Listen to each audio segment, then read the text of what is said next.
आखिर माँ क्यों नहीं देखती है अपने ही बेटे के फेरे? पुराने जमाने में इस वजह से बना था ये अजीब नियम।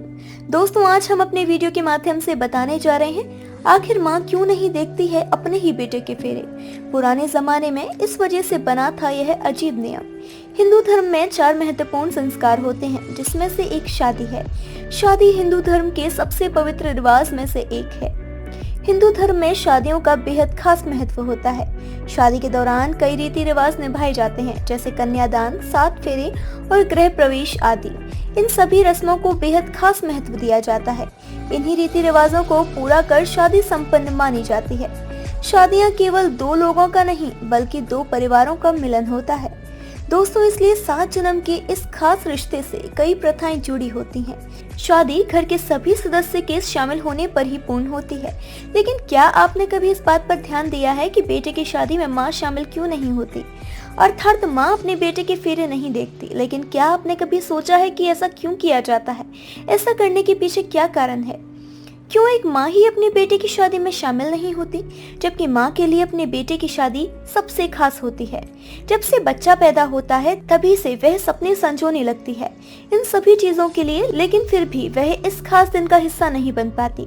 इस सवाल का जवाब पाने के लिए हमने अपने बड़े बुजुर्गों से विचार विमर्श किया तो पता चला कि यह परंपरा सदियों से चली आ रही है।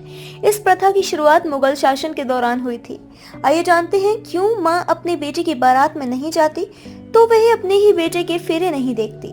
मुगल काल से चली आ रही यह परंपरा बता दें कि पहले के समय में माँ अपने बेटे की शादी में जाती थी, लेकिन जब भारत में मुगलों का आगमन हुआ, इसी के बाद से माँ अपने बेटे के फेरे नहीं देखती। मुगल शासन के दौरान जब महिलाएं बारात में जाती थीं, तो पीछे से कई बार डकैती और चोरी हो जाती थी, जिसके बाद से घर की रखवाली के लिए महिलाओं ने घर पर ही रहना शुरू कर दिया।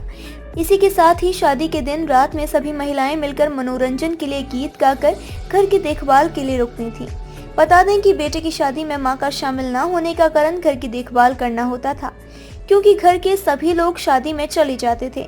पीछे से घर की देखभाल और मेहमानों की जरूरतों का ध्यान रखने के लिए मां घर पर ही रुक जाती थी। गृह प्रवेश भी है एक कारण। शादी संपन्न होने के बाद जब दुल्हन सुबह अपने ससुराल पहुंचती है तो गृह प्रवेश किया जाता है। इस दौरान दुल्हन की पूजा की जाती है और कलश में चावल भरकर द्वार पर रखा जाता है। इस कलश को दुल्हन सीधे पैर से गिरा देती है। इसके बाद दुल्हन के हाथ पर हल्दी या आलता लगाया जाता है। इसके बाद दीवार पर हाथ के थापे लगाए जाते हैं। इसी रस्म को गृह प्रवेश कहा जाता है। इसी रस्म की तैयारी करने के लिए माँ घर पर ही रुक जाती है। पहले दिन के मुहूर्त में होती थी शादियाँ। एक्सपर्ट्स के अनुसार हिंदू धर्म में पहले दिन के समय में शादियाँ होती थीं। उदाहरण के लिए माता सीता और श्री राम जी का विवाह दिन के दौरान हुआ था, लेकिन मुगलों के आने के बाद से रात में शादी का चलन शुरू हुआ। जाने कहां से आज भी प्रचलित है यह प्रथा। भारत में उत्तराखंड, बिहार और राजस्थान साइड में महिलाएं अपने बेटे के फेरे नहीं देखती। हालांकि समय के साथ साथ लोगों की सोच में बदलाव आया है। आजकल मां अपने बेटे की शादी में जाती है। उम्मीद है कि आपको हमारा यह वीडियो पसंद आया होगा। इसी तरह की अन्य वीडियो देखने के लिए आप हमें कमेंट बॉक्स में जरूर अवगत कराएं, ताकि आपकी मन की अभिलाषाएं हम पूर्ण कर सकें। हमारे साथ अगर आप जुड़े रहेंगे तो हमारे लिए बहुत ही सौभाग्य की बात होगी।